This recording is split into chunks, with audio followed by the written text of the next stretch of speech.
Els presentem la nova aplicació per a mòbils intel·ligents 112 accessible.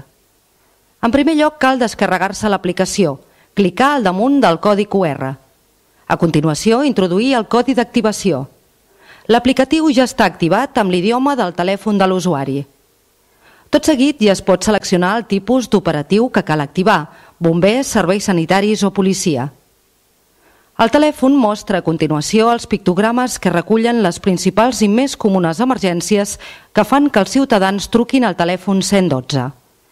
Se selecciona la imatge que correspongui i seguidament apareix un mapa del lloc on es troba el telèfon que ha fet la trucada. La localització de l'usuari s'envia directament al 112 i així els operadors poden saber en pocs minuts on es troba la persona afectada.